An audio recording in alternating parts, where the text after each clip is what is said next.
મહેસાણાના વિસનગરમાં ભાજપનું સદસ્ય બનાવવાના અભિયાનમાં વિવાદ થયો છે। સિવિલ હોસ્પિટલના દર્દીને ભાજપનો સદસ્ય બનાવાયો, સભ્ય બનાવાયો। ઇન્જેક્શન લેવા ગયેલા દર્દીને ભાજપનો સભ્ય બનાવાયો। દર્દી પાસે મોબાઈલ નંબર માંગી ઓટીપી મંગાવવામાં આવતા ભાંડો ફૂટ્યો છે। દર્દીને જાણ થતા હોબાળો મચાવ્યો હતો। સિવિલના કર્મીનો માફી માંગતો વિડીયો સામે આવ્યો છે।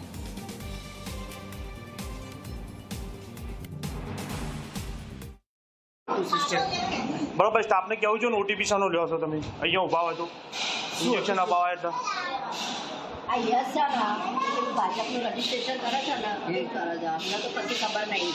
તો ઓટીપી ના અપાય ને અમારે તમારે કહેવું પડે ને, તો પાર્ટી તો મારે એ તો પટાવાળો, મારે એ ઓટીપી કોના માટે લે છે શું લે છે અમને કશી ખબર નહીં। એક જ મિનિટ હોય ક્યાં છે યસ કે બોલાવો અમને કશી ખબર નહીં। અરે કેમ ઓટીપી? તમે ઇન્જેક્શન લેવાય એટલે ઓટીપી માંગ્યો? એવું નહીં, એવું જ કીધું કે તમે ઇન્જેક્શન લેવાનું છે તો ઇન્જેક્શન એટલે અમે કીધું હા તો ઓટીપી આપો। ઇન્જેક્શન હોય તો આ રૂમમાં હોય 4 નંબરમાં એ રૂમો જ હતો, તમે દરવાજામાં જ મળ્યા બરોબર? નથી તમારે ઇન્જેક્શન લેવાનું? અરે પૂછ્યો એટલે કે ઇન્જેક્શન લેવાય, મેં કીધું હા, એટલે તમે કીધું મને ઓટીપી આપો બરોબર। એટલે તમે ભારતીય જનતા પાર્ટીએ લખીને આપેલું છે બોર્ડ ઉપર અહીંયા કે દર્દી આવે એને ઓટીપી લઈ લેવાનો આવું લખીને કશું આપ્યું નહીં, તો પછી ઓટીપી કેમ લીધો? તમારે કહેવું પડે ભાઈ ઓટીપી હું આ બાબત તમારે લઈ શકું છું? પણ અમને ખબર જ નથી। તો ખબર નથી તો કઈ રીતે લીધો ઓટીપી? ભૂલથી લેવાય। હા કઈ રીતે ભૂલથી? પણ આ ના ચાલે મેમ્બરશીપ, તમે આ ધંધા ચાલ્યા છે, આ ગોળો ધંધાઓ ચાલ્યા છે આવા સિવિલમાં દર્દીઓ સાથે, બોલ ના ચાલે ને। તમે ઓટીપી કઈ રીતે માગી શકો છો કોઈની જોડે? અને સિવિલમાં દર્દી આવે તો ગભરાઈને આપી જ જાય કે ભાઈ ઓટીપી આપવો પડશે ઇન્જેક્શન લેવા આવ્યું છે તો તમે માગે ને ઓટીપી કે ભાઈ ઇન્જેક્શન લેવા ઓટીપી આપો મને, તમે એમ જ કીધું એટલે અમારે તો ઓટીપી આપવો જ પડે સાહેબ, તમે જવાબ આપો બરાબર કે આપણે મારી જોડે રજૂઆત કરી બરોબર। પ્રવૃત્તિ ના જોઈએ। વિસનગર સિવિલ ખાતે હું મારા વાઈફ સાથે ગયેલો, ત્યાં મારે વાઈફને કૂતરું કર્યું હતું, ત્યારે ઇન્જેક્શન લેવા ગયા હતા અમે। ત્યારે બે વખત ગયા ત્યારે ઓટીપી નહોતો માગ્યો અને આ વખતે ઓટીપી માગ્યો એમને। અને અમે પૂછ્યું કે ઓટીપી શાના માટે? કે ઇન્જેક્શન લેવું તો ઓટીપી આપવું જ પડશે તમારે। મેં કીધું શાના માટે? એટલે કે ઇન્જેક્શન માટે। એટલે એમને એવું કીધેલું કે સિવિલનો ઓટીપી આવશે, પણ ઓટીપી તો ભારતીય જનતા પાર્ટી મેમ્બરશીપનો આવ્યો હતો બરાબર। એટલે મેં એને પૂછ્યું એટલે તરત જ ભાઈ જે હતો જેને ઓટીપી લીધો એ ભાઈ જતો રહ્યો અને સ્ટાફ રૂમને પૂછ્યું એટલે સ્ટાફ રૂમે એવો જવાબ આપ્યો આપણે કે સ્ટાફનો માલ છે ને ભારતીય જનતા પાર્ટીએ એને કામ કરવા માટે આપેલું છે।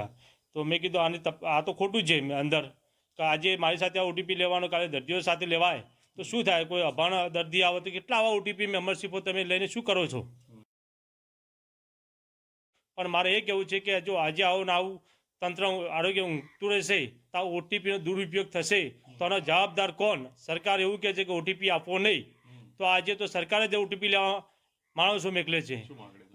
મારી માગણી એ છે કે આની યોગ્ય તપાસ થાય, જો યોગ્ય તપાસ નહીં થાય તો આવેદનપત્ર આપીશું, મહેસાણા ધરણા કરીશું, જરૂર પડશે તો ગાંધીનગર જઈશું, પણ દિલ્હીએ જઈશું, જરૂર પડશે તો આરોગ્ય મંત્રીના કાર્યાલયને લોક મારવામાં બિલકુલ સમયને અમે રાહ નહીં જોઈએ। સદસ્યતા અભિયાનમાં એવું છે, અમે ભારતીય જનતા પાર્ટીના કાર્યકર્તાઓ બધા લોકો અલગ અલગ પોતપોતાના વિસ્તારમાં ઘરે ઘરે જઈને બનાવી છે, દુકાને જઈને બનાવી છે। અને જે રાજી ખુશીથી બને છે લોકો, કોઈને જોર જબરદસ્તી બનાવવાના હોય નહીં, કારણ કે આ પાર્ટીની સદસ્યતા ગ્રહણ કરવાની પોતાની ઈચ્છાથી કરે છે અને લોકો સામેથી બને છે। અમારે કોઈને જોર જબરદસ્તીની જરૂર નથી। લોકો કેટલા મીડિયાવાળા મને પૂછ્યું તમને ટાર્ગેટ આપે એટલે કરો છો?